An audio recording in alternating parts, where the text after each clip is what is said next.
Hello everyone, so I will start explaining the aljag method first. Now let's say the spectator they pick this card over here.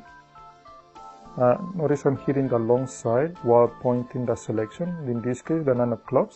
I'm trying to square this long side with the selection in a different card, okay, by hitting and pointing the selection. When I go down, I'm pushing this selection just one card more into the spread. Do not bring it all the way in, just one card. It has to be really slightly pushed. Now, because it is really easy to flash this selection above or below the spread, so it is really tricky. You have to maintain an equal spread. And I'm gonna use, let's say they want this card, I'm gonna leave it face up. I'm gonna use these two cards, these two indifferent cards. The selection has to be square with an indifferent card. Then when I go down, I'm slightly pushing the selection, at least right under the second indifferent card, which is this. So I can aljag, the one is right above the selection, okay, as you can see. From here, I can keep sliding the selection right further into the spread, so the rest of the cards may go right over the selection, okay, so you can lose the indifferent card. Now let me go through one more time. I'm gonna leave it face up so I can make more emphasis on these two cards. I'm pointing toward the selection. I'm hitting to square this selection with an indifferent card. Then when I go down, I just push this selection one card below the spread, right here. Because it's really angle sensitive, so you have to be extremely careful. So I take this indifferent card, and this is concealed right below the second indifferent card, which is this. At this point you can continue sliding the selection after you aljag the indifferent card, because this indifferent card will conceal and help you out much more towards the sliding of the selection into the spread. So you can put all these cards right above the selection. Now at this point, when I'm spreading the cards right above the selection, I'm returning one card and putting it right below, because there are many other routines in which the selection must end up second from the bottom. When the deck of playing cards, the edge is pointing toward the eye level of the spectator, I try to do the move. I push and then I pull, okay? Just keep going forward. Now if the selection is going to end all the way at the bottom, you don't have to keep spreading. Let me give you an example. This is the 10 of spades. I'm just going to aljag the indifferent card, and I'm going to take this whole block and just going to put it right over the selection. You don't have to keep spreading the whole bottom half, the whole pack. Right there. You don't need to keep doing this. At least this selection is going to end up second from the bottom. Then yeah, keep spreading. Then retract just a little bit. So this card, the bottom card, may end up below the selection. So that's important. Now for our other method in which you don't have to aljag, it is a bit more secure. Let's say the one the ace of spades.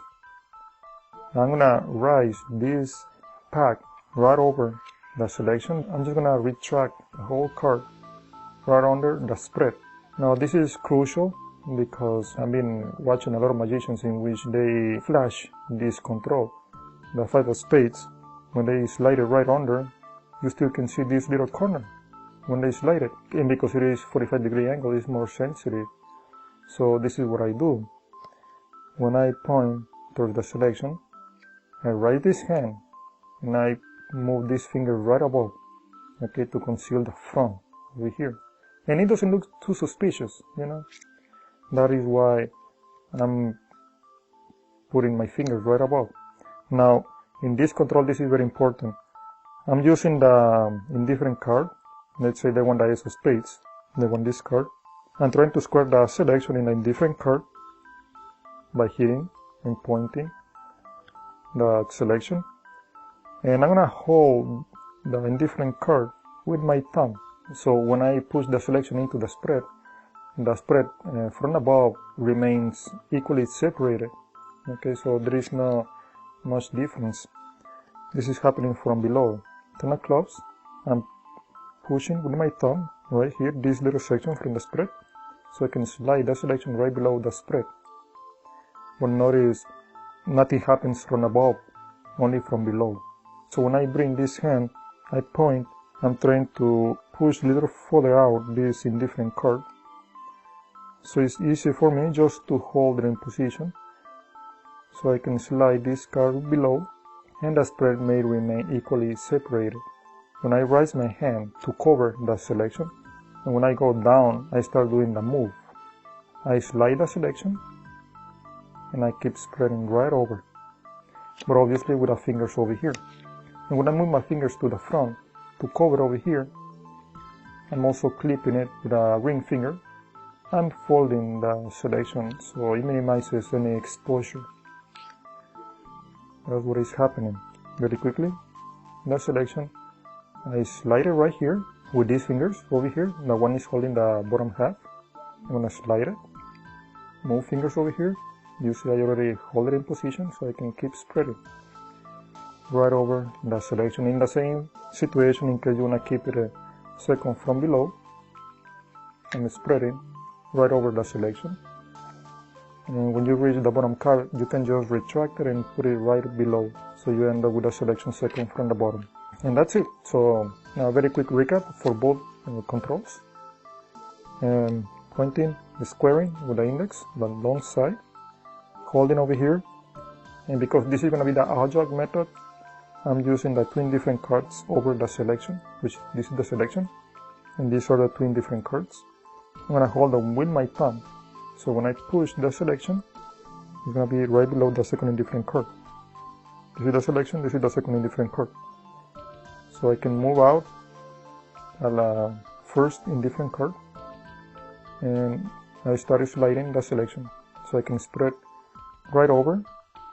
And in case you want the selection to be second from the bottom, just retract a little bit, so the bottom card is going to end up right below the selection. For many other routines. Now this is the one without out-jogging, which is I think a bit more secure. Putting the fingers over here, when holding, hiding by folding this corner, and putting the whole spread right over the selection. But notice when doing this control, this spread control, I'm just using one indifferent card instead of two. Just this card, so I can hold it in position with my thumb, and with these fingers, I'm gonna slide the card, hiding it with these other fingers in the front, and I can spread right over the selection. And in this method, it ends second from the bottom, depending on the routine. And that's it.